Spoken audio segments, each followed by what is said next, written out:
friends, Nibs again, out in the garage doing a little bit of goofing around today, and I wanted to bring you guys kind of my initial thoughts, kind of a little review on the Hatsan Jet 2 that I purchased recently. And it is actually a pretty neat little gun.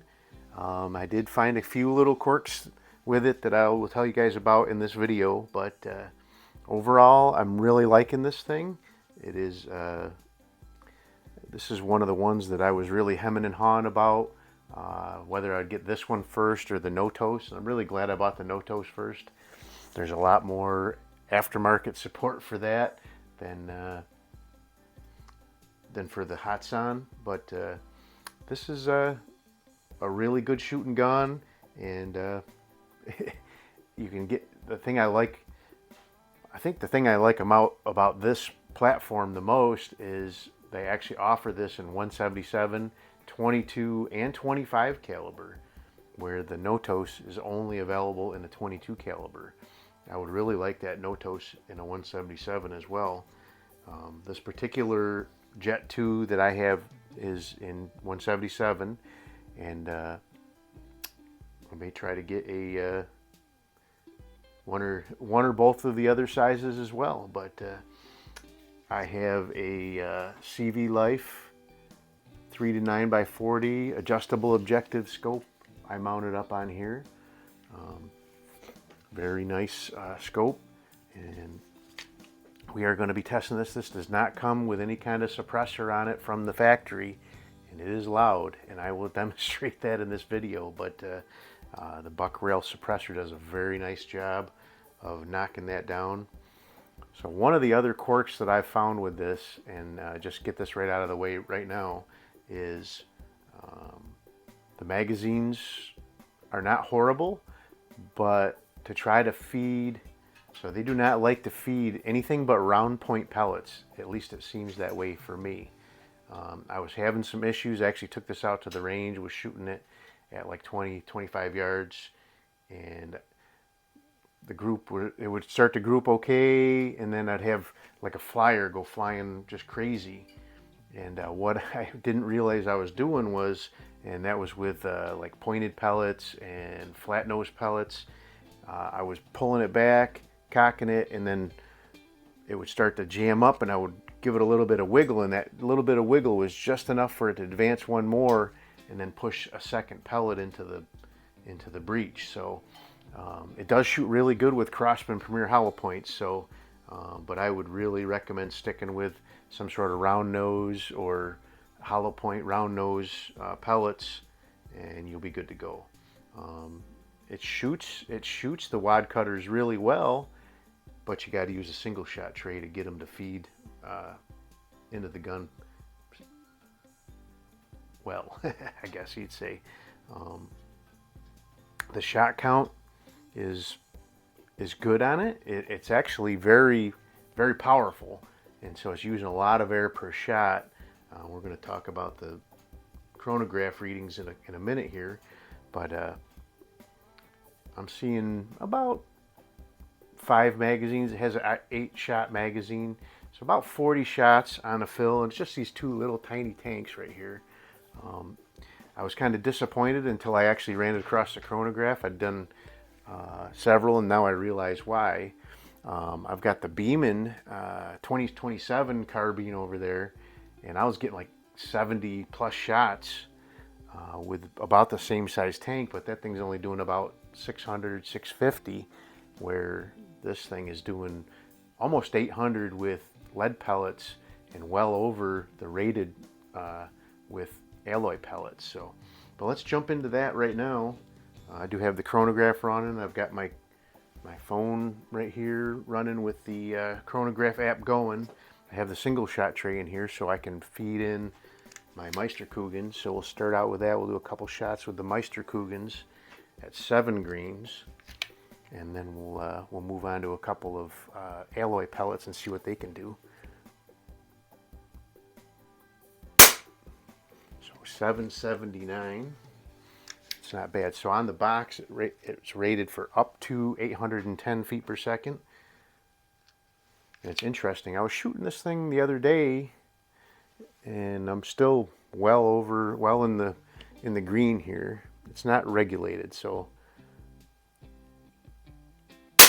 I might be 768. I might be at a point where it's starting to drop off a little bit, but so let's go ahead and try a couple of alloy pellets. But that's still some pretty good power there. I did contact the guy from Maple Magazines, and he doesn't have anything in the works yet for the Jet. I told him he ought to. So 812. So they rated this for 810, up to 810. Before I started up, I actually shot and had an 833 with these same alloy pellets. So, but let's go ahead and do one more. 797. So I think I'm just starting to get off the. I'm about. So this is rated in bar. So I'm at about 150 bar. The green area is between 100 and 250 bar, which is about 3650. But let me go ahead and I'll cut this off, and I'm going to get my sound meter out, and we'll take a couple of shots across the sound meter and see how much how loud it really is. It is not garage friendly or backyard friendly without a suppressor on it. I can guarantee you that. So stand by. Alrighty, so I am back. I got my sound pressure meter running here, and I'm going to go ahead and take off this very nice buck rail suppressor.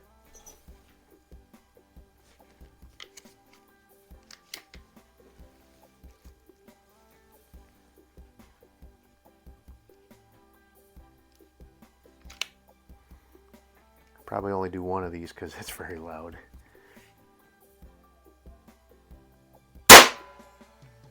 Yeah, 117.6. That is, it's probably one of the loudest guns that I have ever measured with this. I don't remember having one. I think the other loudest one that I've ever done was around 115. And that was pretty loud. So 117 is definitely not backyard friendly or garage friendly. But for you guys, I'm going to get her done. So let's go ahead and do a couple of captures with the suppressor on here.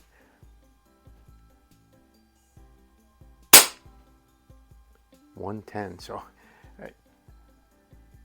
I don't know. I mean, 7 dB is a pretty significant decrease, but it is night and day difference. I was really shocked that it is actually at 110. But let's go ahead and do one more.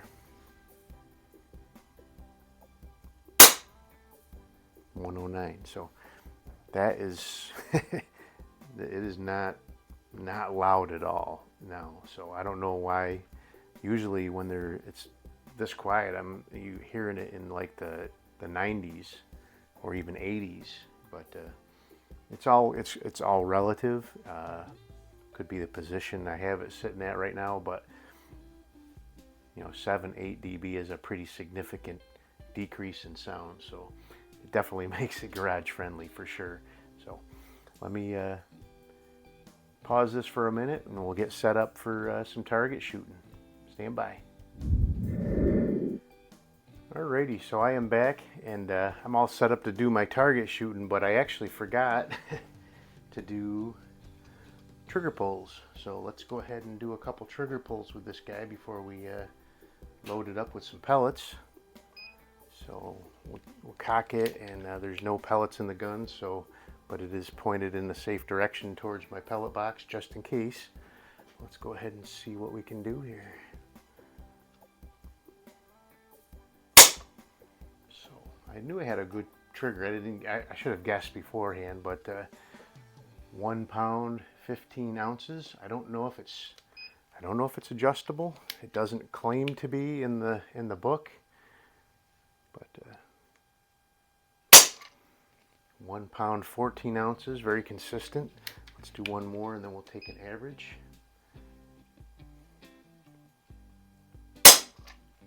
And 1 pound 7 ounces, or an average of 1 pound 12 ounces. So very nice, very nice. So I did take the time before I started back up again. I hand pumped it back up. I'm still a little bit winded, but not too bad. I was at the bottom of the green zone after the other shots that we took, so I did pump it back up, and it took exactly 60 strokes with my Vivor pump to bring it back up to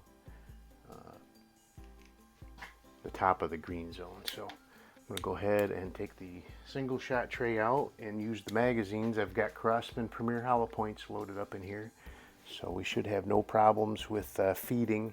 Like I was saying earlier, especially using wad cutter profiles, but even pointed profiles, it was like not lining up with the bore or whatever, I'm not sure, but it would start to resist. And then if you do try to run others than rounded pellets, whatever the geometry inside the magazine is, just moving it back just a millimeter is enough to let it advance one time, and then now you're going to push 2 pellets into the barrel, and it's going to cause some issues. And from what I've read, it can really cause problems with clipping and stuff on suppressors, so you got to be real careful with that. So, but let's go ahead, and I've got 2 mags loaded up. We'll shoot a group, and then we'll see if this guy can plink.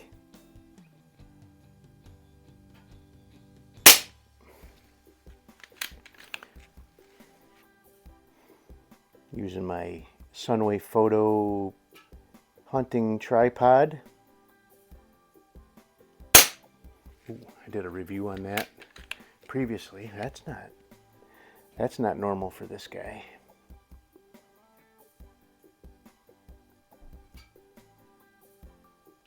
That's better. I don't know what happened with, could have been a damaged skirt, whatever, I don't know.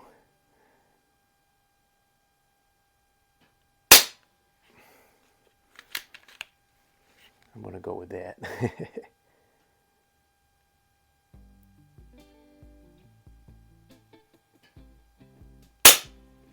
And all of my testing I've been doing, as long as I'm not double feeding them, they've been just stacking right, even at longer distances, stacking right in there nice. So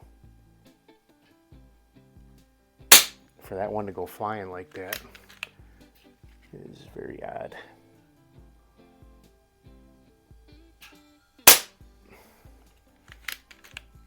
Eight-shot magazine.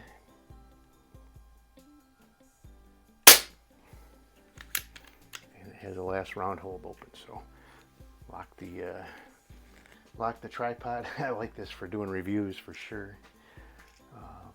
Let's see if we can knock over some steel chickens and stuff. Alrighty, let's go for the pig first. No problem. Okay, so got enough power for the ram. Oh yeah.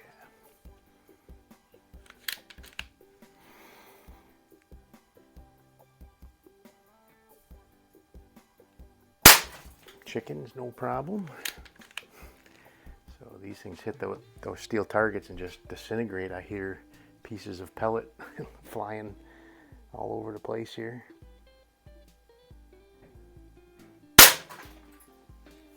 Alrighty, well, guess I didn't need them other 4 rounds, but there you go. Right off the bat, I was it was a little disturbing, the grouping that I was having, but I figured out that little quirk with the magazines. If you do want to shoot wad cutters or whatever, just use a single shot tray. I like shooting from a single shot tray anyway, but if you're going to be hunting, you're probably going to be using Craftsman Premier Hollow Points anyway. But there you go. That is the Hatsan Jet 2. Pretty cool. Glad I bought it. I guess that's the long and short of it. I've not had a really good relationship with other Hatsan products in the past. I've had a couple of Springers and stuff, and they just never treated me great. So I'm really glad to finally get something that I can say good stuff about from Hatsan. But there you go. Stay tuned for more on this. I'll get it out to the range, and we'll do a little bit of 20, 25 yards with it and see what we can do. It's a pretty nice day. Actually, I want to get over to the range later today. I've got a new semi-automatic 22 short I want to try out. But till next time, have a great day.